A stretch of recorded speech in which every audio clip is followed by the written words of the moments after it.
안녕하세요. 이정입니다. 자, 오늘 이 시간은요. GS-AT 2020년 하반기 기출문제 한번 풀어보려고 합니다. 자, 이름상으로는 추리라고 되어 있지만요. 엄밀히 보면 언어 추리라고 생각해 주시면 될 것 같아요.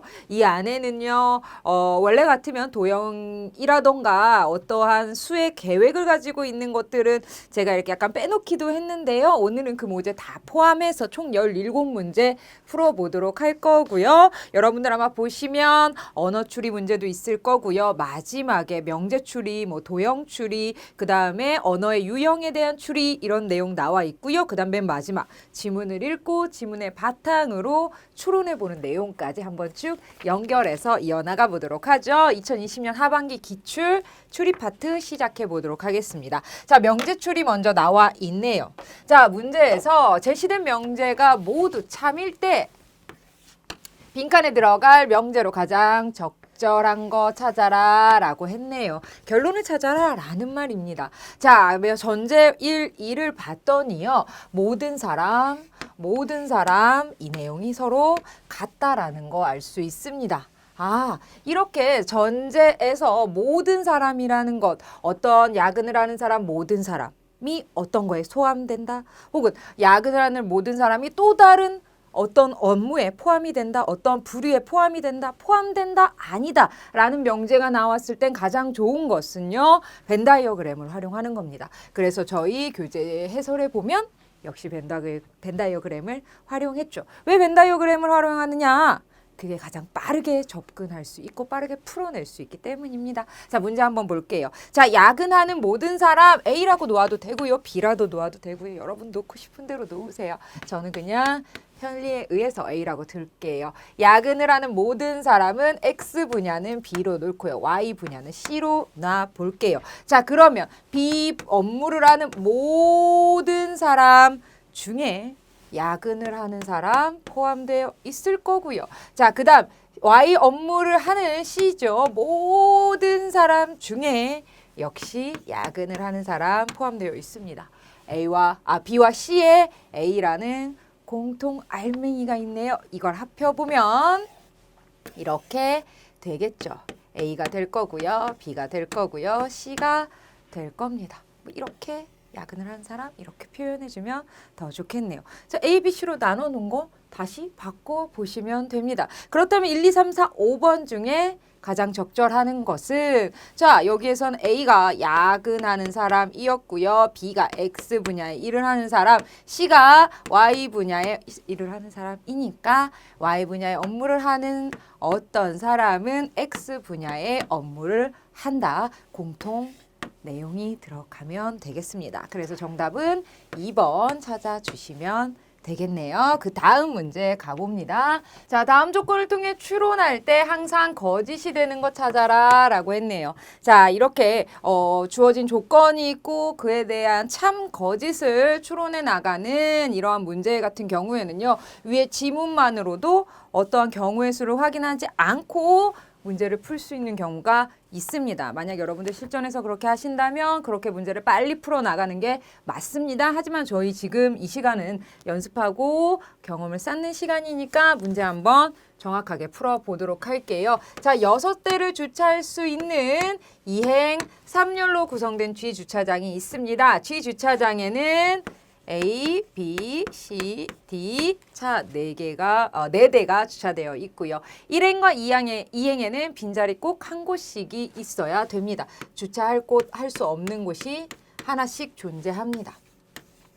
자, A자동차는 대각선을 제외하고 주변에 주차된 차가 없다라고 했습니다. 그러면 A가 만약에 이곳에 온다라고 하면 대각선을 제외한 이곳에는 있어야 되지만 이곳에는 없어야 됩니다. 그렇죠. 그리고 빈 공간은 하나씩이어야 된다라는 조건도 맞아 떨어지네요. 근데 만약에 A가 가운데로 온다면 대각선이 어때요?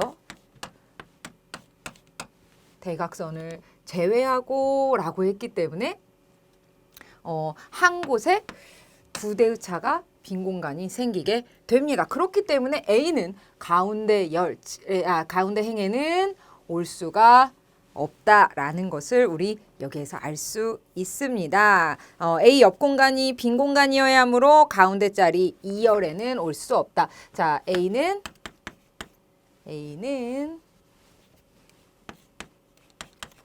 2열 불가. 자, 보기가 3번에 나와 있네요. 주차되어 있다? 아니죠. 이거는 항상 거짓입니다. 그렇기 때문에 거짓을 찾아라 정답이 2번이 되는데 정답만 찾지 말고 나머지도 해볼게요. 자, A가 이곳에 올 수도 있고 가운데 열에는 올 수 없습니다. 2열에는 올 수 없습니다. 그럼 뒤에는 올 수 있나요? 네, 맞습니다. 이렇게 되겠네요. 계속 볼까요? 자, B와 C 자동차는 같은 행에 바로 옆에 주차되어 있을 수 있나요? 네, 맞습니다. 어디로 가야 되나요? 밑에 자리로 가야 되네요. 근데 여기에서 보면 B가 C가 이렇게 올 수도 있고요. 자리 뒤바뀔 수도 있습니다. 그렇죠? 그 다음에 A 옆에 올 수 없지만 밑에 자리 올 수 있죠. 그렇기 때문에 B와 C 역시 B와 C 이런 식으로 올 수 있네요. 그 다음 D 자동차는 감사하게도 1열로 가야 된다라고 합니다. 그렇기 때문에 이쪽으로 오면 되겠네요. 그래서 총 4가지의 경우의 수가 나타나게 됩니다. 자, 볼까요? 자, B 보면요. 헷갈리니까 여러분 보면 이렇게 B와 C가 있고요. C와 B가 있습니다. 그 다음에 B와 C가 있고요. C와 B가 있다. 이렇게 적어 두셔도 됩니다. 자, B 자동차 앞 공간은 비어 있나요? B 자동차 앞 공간이 비어 있을 때도 있고요.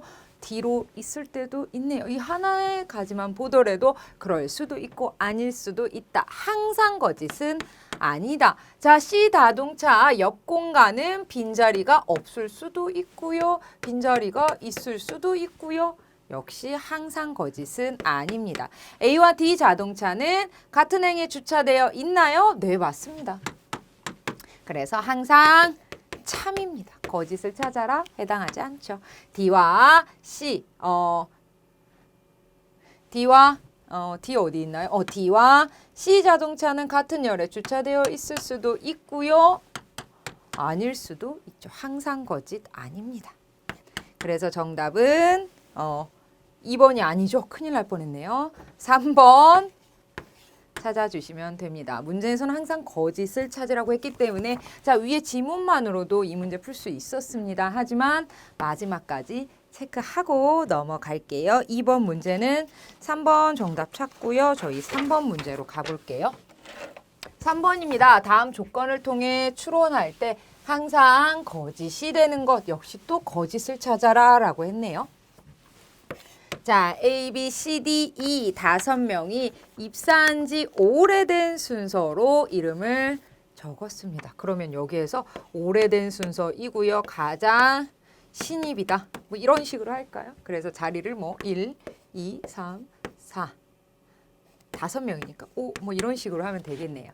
A와 B의 이름은 바로 연달아서 적었습니다. 어딘지는 모르겠지만 A와 B 이렇게 연달아서 적었고요. C와 D 이름은 연달아서 적지 않았다라는 거 보니까 C나 D는요. 뭐 한 칸이 될 수도 있고 두 칸이 될 수도 있고요.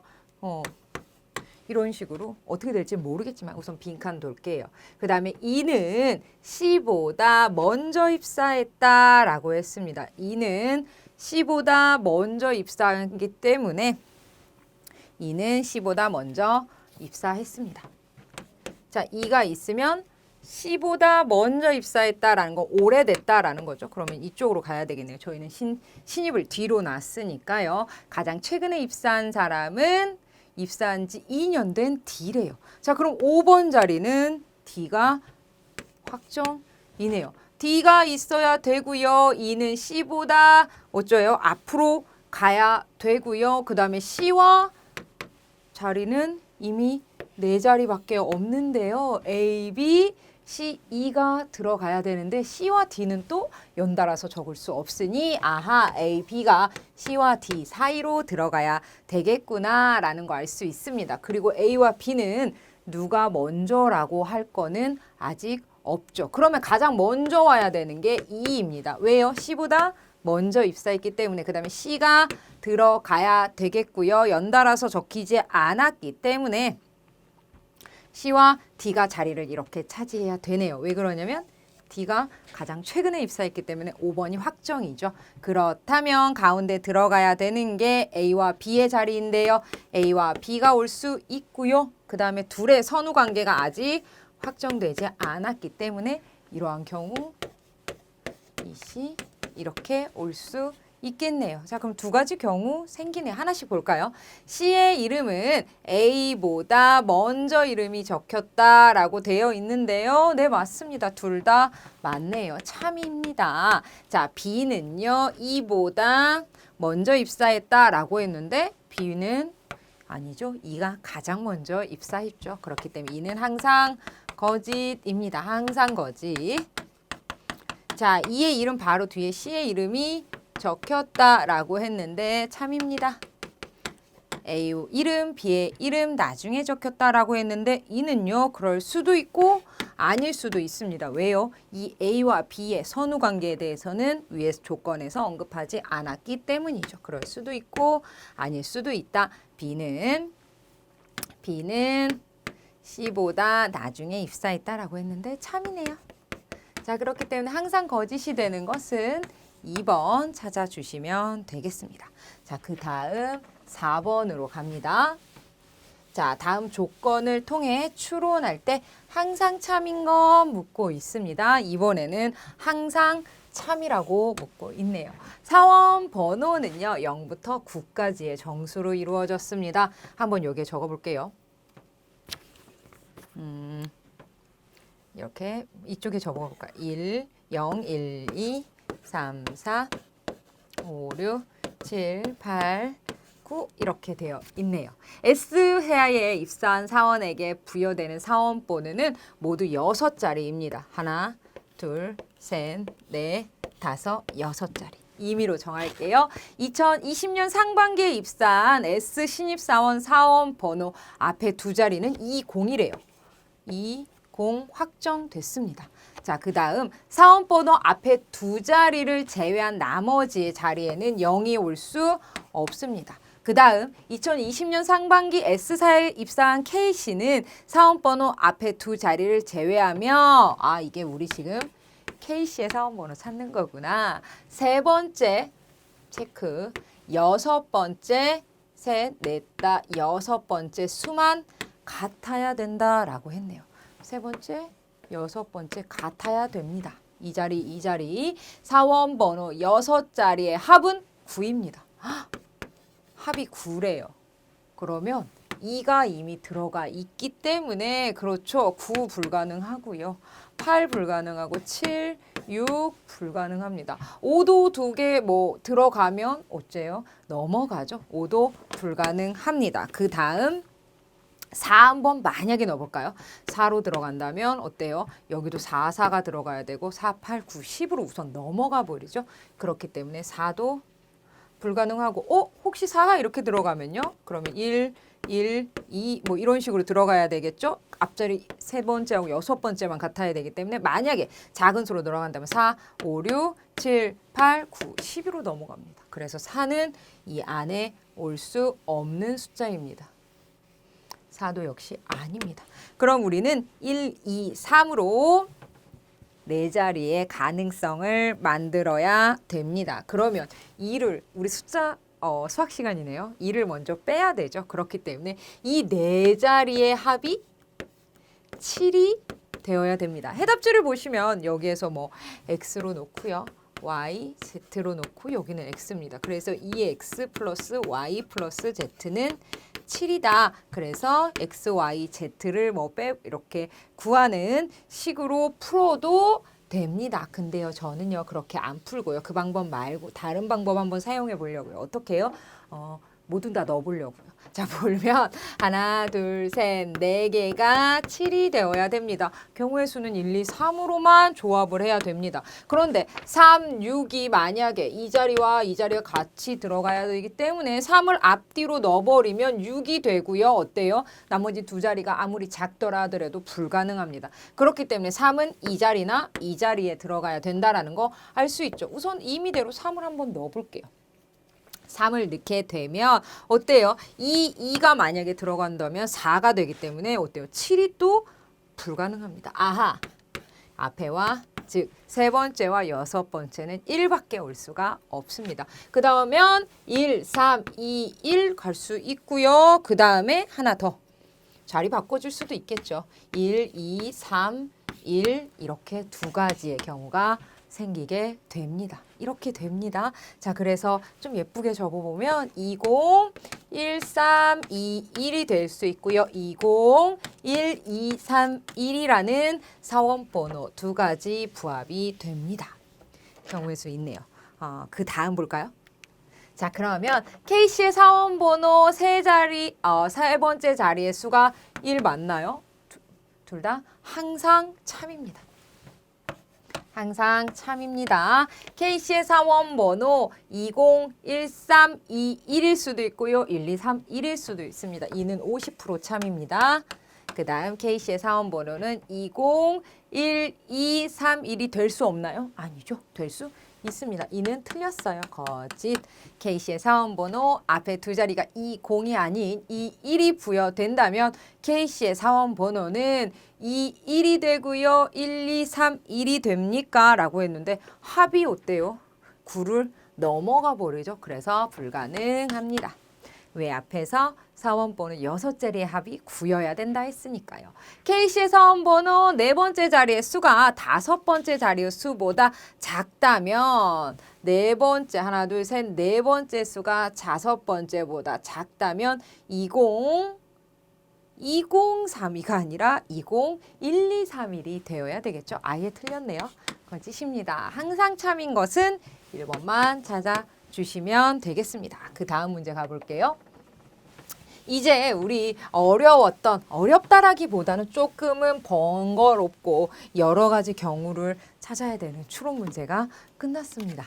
그럼 가능성에 대한 추론 문제가 끝났습니다. 이제 언어 추리라고 해서 단어 추리로 가볼게요. 단어에 대한 내용입니다. 자, 이런 문제 나오면 우리 여기에서 시간을 많이 벌어 놓으셔야 됩니다. 바로바로 넘어가 볼게요. 변변하다와 넉넉하다의 관계는 소유하다와 삐리리와의 관계와 같습니다. 변변하다, 넉넉하다. 변변하다라는 것은 자체는 살림살이가 남보다 떨어지지 아니하다. 넉넉하다라는 것은 살림살이가 모자라지 않고 여유가 있다. 이 둘은 유의 관계입니다. 그러면 뒤에도 유의 관계가 유지되어야 되는데 소유합니다. 여럿이 떠들썩하게 들고 일어나다라는 의미입니다. 1, 2, 3, 4, 5번 중에서 소란하다와 유의 관계가 성립이 되네요. 치유하다라는 건 치료하여 병을 낫게 하는 거, 한적하다, 한가하고 고요하다, 공겸하다라는 건 삼가는 태도로 겸손하게 자기를 낮추다, 소유하다라는 건 가지고 있다라는 의미입니다. 자, 5번 찾아주시면 되겠고요. 자, 이런 문제 계속 나옵니다. 볼게요. 6번입니다.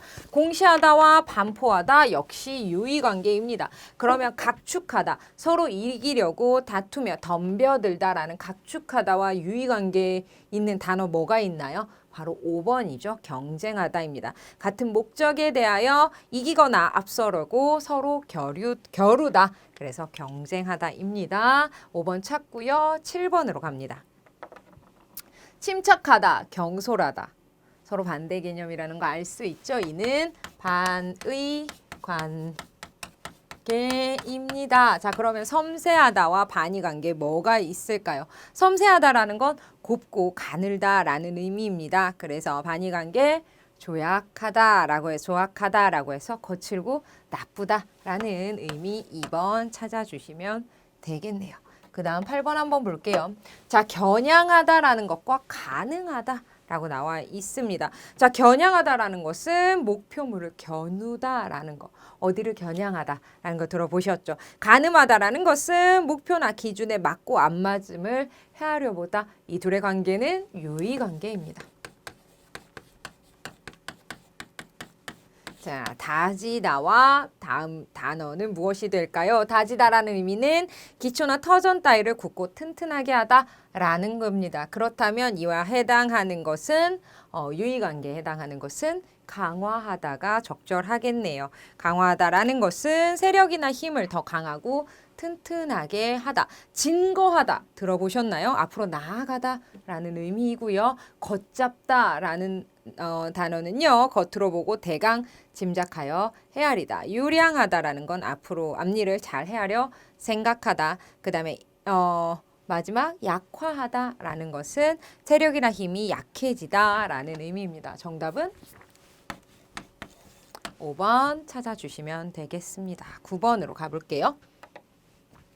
자, 다음 단어의 대응 관계가 나머지와 다른 하나를 골라라 라고 되어 있습니다. 자, 황혼, 여명, 낭설, 진실, 서막, 결말, 그 다음에 보통, 유별 모두 다 반대 개념입니다. 황혼, 여명도 반의관계이고요. 서로 반대 의미, 유별나다, 보통, 평범하다, 반의관계, 낭설, 어때요? 시중에 떠도는 소문들, 진실, 서로 반의관계입니다. 서막과 열리는 것과 결말, 마무리되는 것, 서로 반의관계입니다.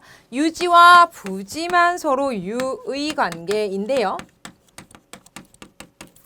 자, 유지라는 것은요, 어떤 상태나 상황을 그대로 보존하거나 변함없이 계속하여 지탱한다라는 의미이고요. 부지는 상당히 어렵게 보존하거나 유지하여 나아가다라는 의미입니다. 그렇기 때문에 나머지와 관련 없는 거 하나만 조금 다른 친구는 4번 찾아주시면 되겠습니다. 자, 그 다음 10번 문제는요. 도형입니다. 다음 규칙을 찾아서 풀어나가는 건데요. 여러분들 딱 보시면 아마 대부분 많이 연습을 해보셨기 때문에 아실 거예요. 가로로 규칙이 있거나 세로로 규칙이 있는지 그 규칙을 찾아내시면 되는데요. 딱 보아하니 아하, 안에서만 돌고 있고요. 바깥에가 돌고 있다라는 거 알 수 있습니다. 가로로 규칙이 유지되고 있네요. 자, 가로 규칙이면 확인했습니다. 얼마가 돌아갔을까요? 딱 봤더니 아하, 120도가 처음에는 회전이 됐고요. 그 다음에는 몇 도가 회전이 됐나요? 60도가 회전이 됐습니다. 그 가는 규칙을 가지고 마지막을 찾아서 돌려보면 1번 체크할 수 있습니다. 여러분 이 내용 보지 마시고 교재 보시면 더 자세히 나와 있습니다. 왜 그러냐면 제가 이걸 캡처해서 띄우다 보면 아무래도 이 미세한 부분이라든가 이런 선들이 달라 보일 수 있기 때문에 그렇다고 크게 달라지진 않았지만 그래도 여러분 교재에 확인해 주시면 되겠습니다. 자, 11번부터 14번도 역시 규칙에 대한 내용입니다. 규칙 찾아야 되죠. 여러분 규칙 찾으면 총 4가지 규칙 우리 찾아볼 수 있습니다. 삼각형, 역삼각형인데요. 제가 좀 그림이 어설프죠. 자, 보시면 자, 역삼각형입니다. 역삼각형은요. 이런 식입니다. 1, 2, 3, 4라면 이것이 거꾸로 4, 3, 2, 1이 됩니다. 즉 자리가 거꾸로 뒤바뀐다라는 거 알 수 있고요. 그 다음 삼각형, 정삼각형에 비어 있습니다. 이는요. 앞으로 하나, 여기서 마이너스 1이라는 것은 앞으로 한 전 단계의 글자를 의미합니다. 마이너스 1, 플러스 1, 마이너스 1, 플러스 1이 됩니다. 그 다음에 동그라미인데 꽉 찬 동그라미는요.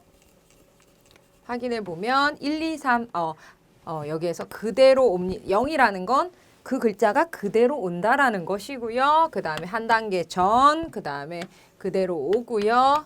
한 단계 후가 됩니다. 그 다음에 비어있는 네모는요. 1, 2, 3, 4라면요. 글자가 4개씩 있으니까 어떻게 바뀌냐면 가운데만 샥 바뀝니다. 어떻게 해요? 1, 3, 2, 4 이렇게 됩니다. 여기서 다 됩니다. 다 잘 되는데 이거 하나가 여러분들 좀 바뀌어야 됩니다. 무엇이냐면 자, 삼각형 마이너스 1 한 단계로 가니까 A, B, C, D, E, F죠. 그렇기 때문에 마이너스 1, 2로 가고요. 그 다음에 플러스 1입니다.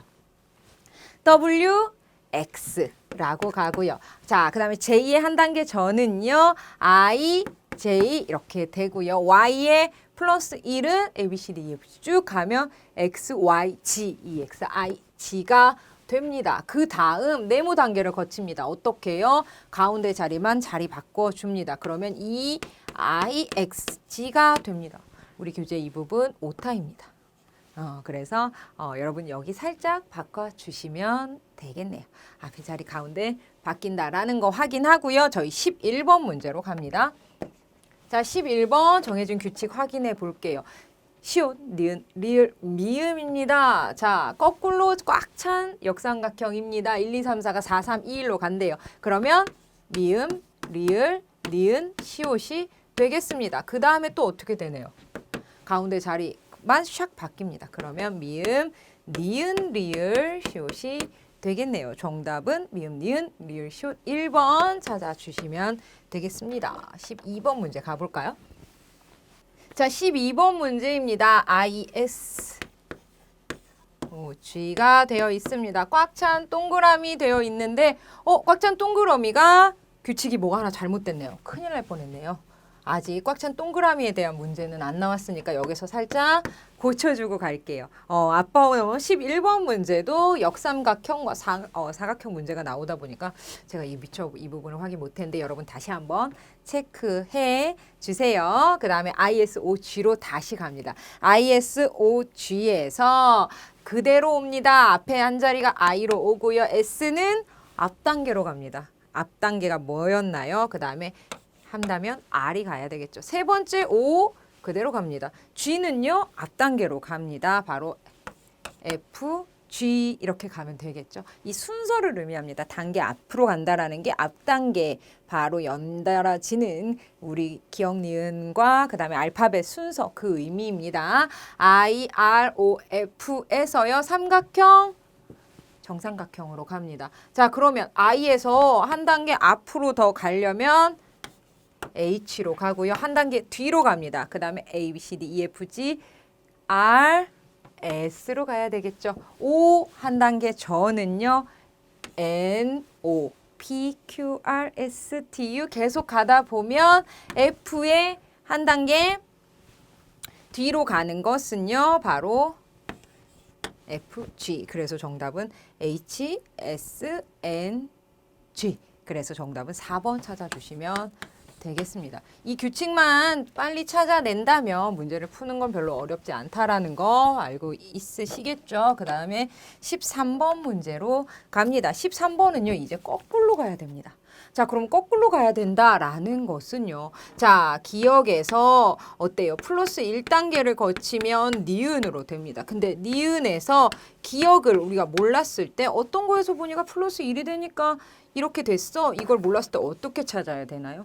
니은에서 마이너스 1을 해주면 어때요? 아하, 여기가 기억이라는 거 알 수 있죠? 그 방법 찾아내서 가보면 됩니다. 자, 어떻게 찾아낼까요? Y,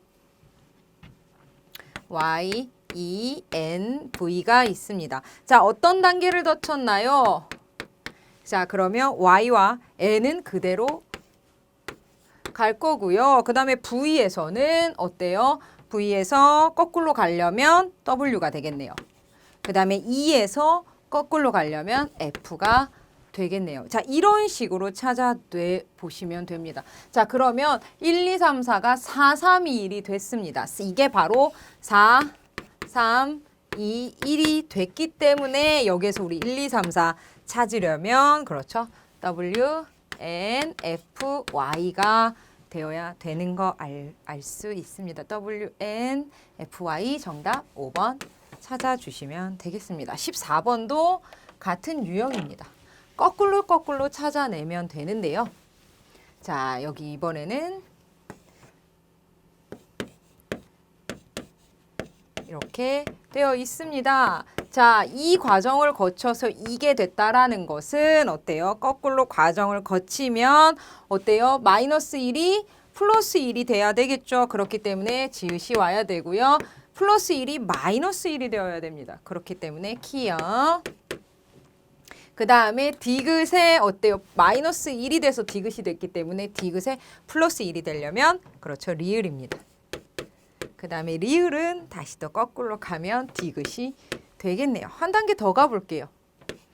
미음입니다. 1, 2, 3, 4가요. 1, 3, 2, 4. 즉 얘가 1, 3, 2, 4. 그러면 이 순서를 바로 잡아 보면요. 지읒, 리을, 키역, 디귿입니다. 지읒, 리을, 키역, 디귿. 정답은 1번 찾아주시면 되겠습니다. 이런 문제가 몇 문제가 나올지는 모르겠지만 여러분들 저는 어떻게 예전에 어떻게 좀 준비를 했었냐면요. 이렇게 거꾸로 가는 거. 즉 정으로 가는 건 좀 우리가 익숙하기 때문에 쭉쭉쭉 나갈 수 있는데 거꾸로 나가는 게 너무 헷갈리더라고요. 그래서 이런 거는 꼭 어떻게 했냐면 뒤에 써놨습니다. 시옷, 이응, 지읒, 그 다음에 키역, 티귿, 피흑, 니은, 디귿, 리을, 디귿, 리을, 미음 이런 식으로 써놓고 여기서 한 단계 앞으로 한 단계 뒤로 이렇게 해서 오류 없이 가게 하려고. 왜 그러냐면 여기서 한 단계만 잘못돼도 정답이 전혀 다르게 도출이 되고요. 어김없이 그렇게 잘못 도출된 정답은 보기에 꼭 나와 있더라고요. 야속하게도. 그래서 항상 오답이 되곤 하는데 이렇게 간단하게 찾고 써놓고 왔다 갔다 하는 것도 실수를 줄이는 방법이라고 할 수 있겠네요. 그 다음 이제 15번은 지문에 대한 내용입니다. 지문 내용 읽고 문제 한번 풀어보도록 할게요. 자, 다음 글의 내용이 참일 때, 즉 지문의 내용이 참일 때 항상 거짓인 거 골라보아라 라고 되어 있습니다. 자, 빠르게 한번 보고 저희가 총 3문제 나와 있는데요. 지문 내용이 뒤에 내용 나와 있는데요. 15번 같은 경우는 위에서 바로바로 체크가 가능합니다. 그렇기 때문에 체크하면서 하나하나 보도록 할게요. 일반적으로 최초의 만원경은 네덜란드의 안경 제작자인 한스 리퍼시에 의해 만들어졌습니다. 안경 제작자인 한스 리퍼시 여기까지는 맞네요. 이 최초의 만원경 발명가의 출처가 분명하지 않지만 재미있는 일화가 전해집니다. 1608년 리퍼시 아들 리퍼시는 리퍼시의 아들이 리퍼시의 작업실에서 렌즈를 가지고 놀다가 두 개의 렌즈를 어떻게 조합하였더니 멀리 있는 교회의 뾰족한 첨탑이 매우 가깝게 보였고요. 리퍼시의 아들은 이러한 사실을 아버지에게 알렸고 이것을 본 리퍼시의 만원경을 발명하게 되었습니다. 아들의 렌즈 조합의 발견을 계기로 만원경을 제작할 수 있었습니다. 참이네요. 계속 볼게요. 리퍼시가 만들었던 만원경은 당시 그 지역을 다스리던 영주에게 상납되었습니다.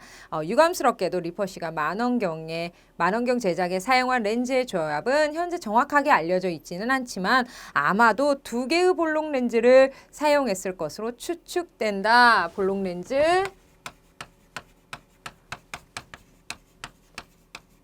이라고 할 수 있겠네요. 두 개의 볼록 렌즈. 이렇게 만원경이 발명되었다는 소식은 유럽 전역으로 빠르게 전파되어 약 1년 후에는 그 유명한 이탈리아의 갈릴레오에게 전해졌습니다. 1610년 갈릴레오는 초점거리가 긴 볼록 렌즈를 만원경의 대물 렌즈로 사용하고 초점거리가 짧은 오목 렌즈를 초점면 앞에 놓아 접안 렌즈로 사용했습니다. 달라졌네요.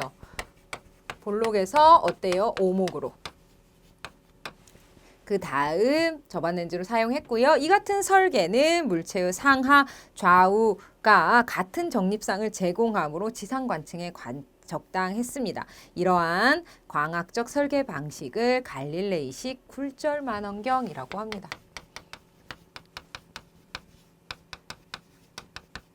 굴절 만원경입니다. 이렇게 가고 있네요. 그 다음에 여기는 리퍼시라고 할게요. 그 다음 계속 가볼게요. 갈릴레오가 자신이 만든 만원경으로 천체를 관측함으로써 발견한 천문학적 사실 중 가장 중요한 것은 바로 금성의 상변화입니다. 여기에서 상변화. 제가 이렇게 왜 적냐면요. 여러분들은 지문을 읽으면서 지문에 체크를 해두셔야 됩니다. 왜 그러냐면 지문을 나중에 읽고 이 내용을 다시 가려면 그 내용이 어디에 있었나라고 빠르게 찾을 수 없기 때문에 이렇게 독특하게 눈에 띄는 낱말들은 체크하고 넘어가셔야 됩니다. 계속 볼게요. 금성의 각 크기가 변한다는 것을 관측함으로써 금성이 지구를 중심으로 공전하는 것이 아니라 태양을 중심으로 공전하고 있다는 것을 굴절 만환경은 것을 증명했으며 따라서 코페르니쿠스의 지동설을 지지하는 강력한 증거를 제공하였다. 그러나 갈릴레이식 굴절 만환경은 초점 거리가 짧은 오목 렌즈의 제작의 어려움으로 배율의 한계가 있었으며 시야도 좁고 색수치가 심하여 17세기 초반까지 사용되었다. 오늘날에는 갈릴레이식 굴절 만환경은 오페라 글라스와 같은 이렇게 보는 거요. 작은 쌍안경에나 쓰일 뿐 거의 사용되지 않고 있습니다. 이후 케플러가 설계했다는 천체 관측용 만원경이 드디어 만들어졌는데 이 만원경은 갈릴레이식보다 진일보한 형태로 오늘날 천체 관측용 굴절 만원경의 원형이 되고 있다. 케플러식 굴절 만원경은 장초점의 볼록 렌즈와 그 다음 대물 렌즈로 하고 단초점의 볼록 렌즈. 이거는 누구요? 케플러. 초점을 하고 단초점의 볼록 렌즈를 초점면 뒤에 놓아 접안 렌즈로 사용한 구조입니다. 이러한 설계 방식은 상하 좌우가 뒤집힌 도립상을 보여주기 때문에 지상용으로는 부적절하지만 천체를 관측할 때는 별 문제가 없다라고 되어 있습니다. 첫 번째 1번은 확인했고요. 갈릴레오의 만원경은 볼록 렌즈를 대물 렌즈로 오목 렌즈를 접안 렌즈로 사용했습니다. 갈릴레오는 자신이 발명한 만원경으로 금성의 상변화 관측하여 증명했고 지동설 뒷받침했습니다. 케플러식 만원경은 볼록 렌즈만 사용해서 만들어졌고요. 케플러식 만원경은 갈릴레오식 만원경과 다르게 상하 좌우가 같은 정립상, 상하 좌우가 같은 정립상은 갈릴레오식이고요. 케플러의 만원경은 상하 좌우가 뒤집힌 도립상이었죠. 그렇기 때문에 거짓인 것은 5번 찾아주시면 되겠습니다. 그 다음 볼게요. 16번입니다. 16번 문제를 보면 다음 주장에 대한 반박을 찾아라 라고 되어 있습니다. 자, 이런 문제를 풀 때 어떻게 해야 되느냐? 문제에 나와 있죠. 그렇죠.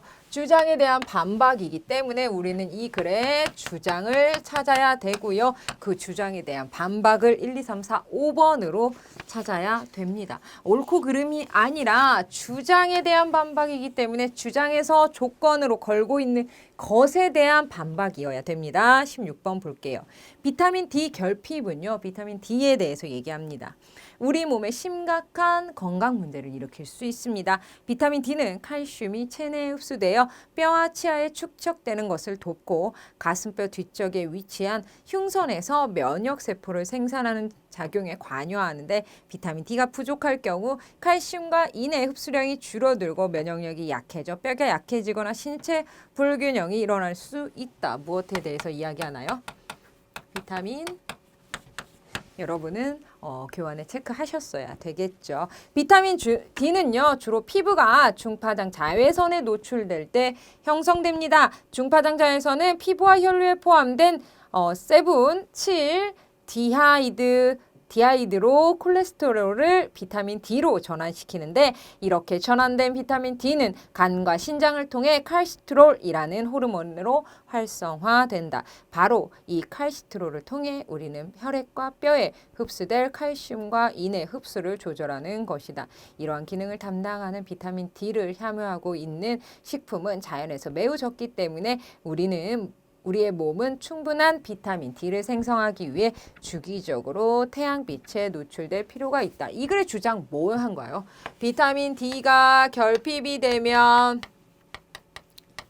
이러이러한 문제점이 생깁니다. 그렇기 때문에 비타민 D를 우리가 충분히 흡수하기 위해서는 무엇 해야 됩니다? 자외선, 즉 태양빛에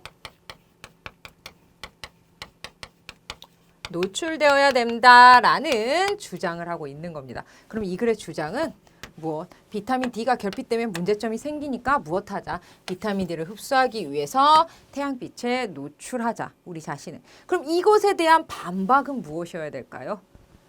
태양빛에 노출하지 않아도 비타민 D를 흡수할 수 있어. 그리고 태양빛에 직접 노출하지 않거나 자외선 차단제를 사용하지 않았음에도 수치가 정상을 유지한다는 연구 결과도 있어. 라는 4번 지문이 가장 4번 보기가 가장 적절해 보입니다.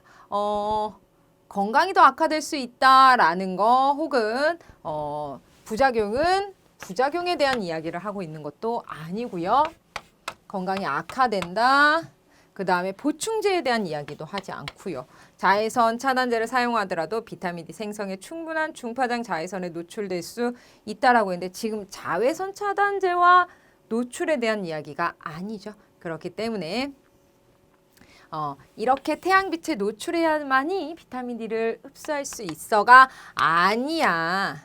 어때요? 이러지 않아도 흡수할 수 있어 라는 4번이 가장 적절합니다. 16번 정리해 주시고요. 저희 17번 갑니다.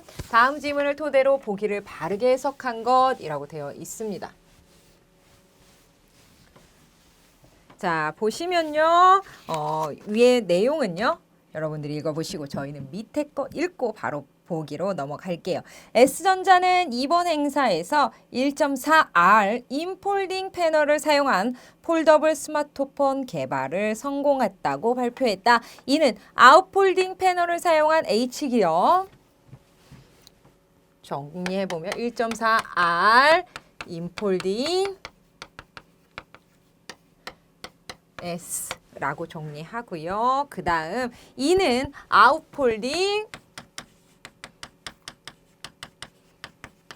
사용한 H사 기업이나 동일한 인폴딩 사용한 A기업 스마트폰보다 현저히 낮은 공률이다 라고 했습니다. 이게 더 공률이 낮다라고 정리할 수 있네요. 자, 그럼 1번부터 볼까요? 이번에 H기업에서 새로 개발한 1.6R의 작은 공률이 적용된 패널을 사용한 폴더블 스마트폰은 S전자에서 개발한 폴더블 스마트폰과 동일한 패널 방식인가요? 아니죠.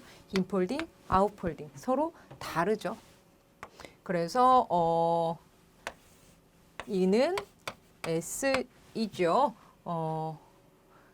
그래서 다릅니다. 1번 보기는 아예 다 다른 것 같습니다. H기업이 아니죠. 그 다음에 2번 볼게요.